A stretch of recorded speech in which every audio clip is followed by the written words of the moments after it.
To install Windows Media Player in Windows 11, you will first need to check if it is already installed on your system. Windows Media Player is a legacy application that is not enabled by default in Windows 11, but it can still be installed and used. Start by clicking on the Start button and typing Windows Media Player in the search bar. If it is already installed, you will see it in the search results and you can click on it to open it. If it is not installed, you will not see it in the search results. To install Windows Media Player, you will need to enable it through the Windows Features control panel. To do this, click on the Start button and type Turn Windows Features on or off in the search bar.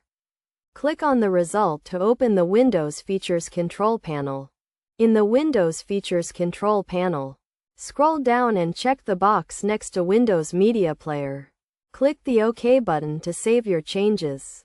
Windows will now install Windows Media Player and its associated components.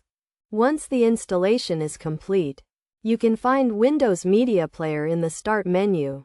Click on the Start button and type Windows Media Player in the search bar. You should now see it in the search results and you can click on it to open it.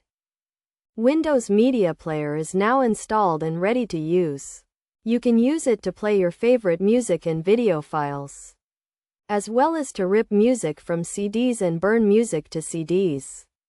You can also use it to sync your music and video files with portable devices. It is worth noting that while Windows Media Player is still available in Windows 11, it is a legacy application and may not be supported in future versions of Windows. Microsoft recommends using other applications, such as the Movies and TV app or the Groove Music app, to play music and video files. However, if you prefer to use Windows Media Player, you can still install and use it in Windows 11.